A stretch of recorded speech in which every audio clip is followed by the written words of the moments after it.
Welcome to week 3 of Friday Football Fever. I'm Craig Schote alongside Brett Behrens. We are a third of the way through the regular season. Time flying by just like it always does. We're on air. We're also on Facebook Live. Join us there to continue the conversation during breaks. And as always, scores are rolling at the bottom of the screen. 17 games on tap. So here we go. In a big-time Central Illinois Conference title implication on the line. Tuscola welcoming in the Central A&M Warriors. Both teams 2-0. Central A&M with a 35-7 lead with 5 to go, and they extend that into the final minutes of the half. Connor Heaton throwing it to Connor Hutchins, who runs it in for the TD, and they'll add to it early in the second half. Brady Patton runs it in for a 44-yard score. They are in control tonight.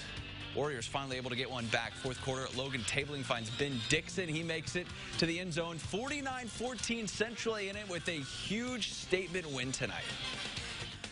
I mean, we were pretty happy at halftime, but we definitely weren't satisfied because we know how good a team Tuscola is, and they're not the type of team to back down after that kind of half. So we knew we had to keep it on them, and we just got to give credit to the coaches. I mean, they got us prepared for this game, and beating Tuscola is a great feeling, but we definitely got work to do. What a win for them. Make sure to stay tuned for our Friday Football Fever OT show with even more highlights. Reaction from this game will be on our digital channels about 10:40 once we sign off here on WCIA. St. Teresa and Meridian also 2-0 in the CIC. Hawks already with more wins than last year, but a big test against the Bulldogs. After a muff punt, set Meridian up in great field position. The Hawks have to punt again, but it's blocked by Michael Martini and recovered by Quinlan Kramer. Marching on their first drive, Cord Miller finds senior Michael Less. Drags a couple of Hawks behind him as he picks up the first. Face mask penalty would add 15 yards. Then at the goal line, sophomore Denham Cook, must be in his jeans, sneaks his way in for the easy score. 56-7, St. Teresa takes it. Monticello finally gets a home game after 2 weeks on the road. The Sages host S-Team in our Spotlight Game of the Week as they celebrate their state title with the seniors from last year's team walking out the trophy and unveiling a banner by the scoreboard. And it's the defense that gets on the board first. Hayden Graham steps in front of the pass for a pick six.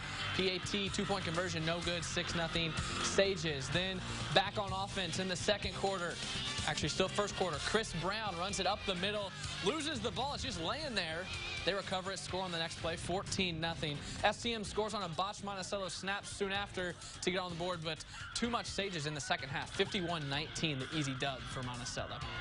And thanks to everyone who helped us tackle hunger. Here are the totals. St. Thomas More brings in more than 5,500. Monticello more than 9,000. It's a total of 14,524 meals for the season. We're already up to 49,000. Every dollar collected worth 5 meals. Our goal, 150,000 meals in 9 weeks. And as part of those festivities, Sages AD Dan Sheehan takes a pie in the face this morning live on WCIA. This is becoming quite the tradition, so let's slow it down for you. Just for you, Dan, right there. Let's hope this continues next week with SGO at Unity. Sean Skinner, Scott Hamilton. Hey, that'd be fun, right? We already had Mike Allen from GCMS. Yeah. You never looked better, Dan. I love it. Speaking of the Spartans, they look to improve to 3-0. Tonight, hosting Bloomington Central Catholic back way up in their own goal line in the second quarter, but working their way out thanks to this jump ball from Creighton Burnett. Does it on the mound for the Spartans, does it on the gridiron too. Jacob Newman, hello Newman, with the catch. Just a freshman with the big-time play, and it sets up Keaton Nolan's short TD run a few plays later to make it 12-0.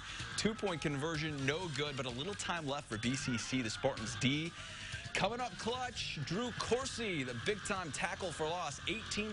SJO improves to 3-0.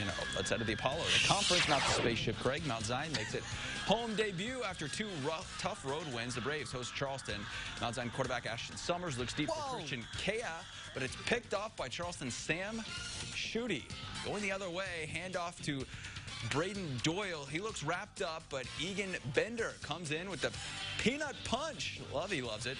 Ball's on the ground. Chad Deaton recovers. Summers remembers that interception earlier, though. Looks to the same corner where Christian Kea totally redeems himself. Scores the TD. No flag. It's all good. 48-7. Mount Zion with the statement win. Mattoon beat Charleston last week. The Green Wave make the trip north to Mahomet Seymour. Bulldogs still in search of their first win.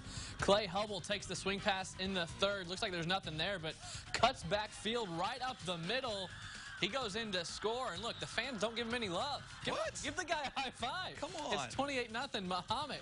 Very next drive, Braden Finch to the corner, the fade route. Jack Kohler snags it, gets a foot down, It was 35-0 at that point. Mahomet, they go on to win at 35-14. John Adkins' first win as a Bulldog. Central also coming off a win. The Maroons roll out the welcome mats for Peoria Notre Dame. Second quarter, Jabali Matuka hands to Terrell Evans. These two connected on his touchdown last week. Another one here, 28-26 Peoria lead. Then with the ball, Central's Coriante Boyd rips the ball out of the grass. This is on the kick return right here. Tried a little reverse, but he keeps it. He's still going. He gets to the sideline. Christopher Dillon gets the ball, dodges his way down the field. 35-33 at that point. Central, they're going to go on to fall. Yeah, they fall to Peoria tonight. 63-47 in that one, Craig, in a defense optional game. Our final Big 12 stop takes us to Urbana, where the Tigers try to snap an 11-game losing streak. Tough matchup with Normal Community. Tigers air it out on their first drive. Elijah Rogers, deep ball, picked off by Mays Doggin, but NCHS gives it right back on the very next play. Chase Mackey rolling out. Kalen Webb there for the INT. Nice play, and after a 3-and-out, Normal gets the ball back. Makes quick work of the long drive, capped off by Jake Heilman. Short run, 40-0, Normal Community wins it pretty easily tonight. Sangamon Valley play has Paxton Buckley Loda making the trip to Iroquois West. Third quarter, PBL's Gunnar Belt to Drake Schroet through the air.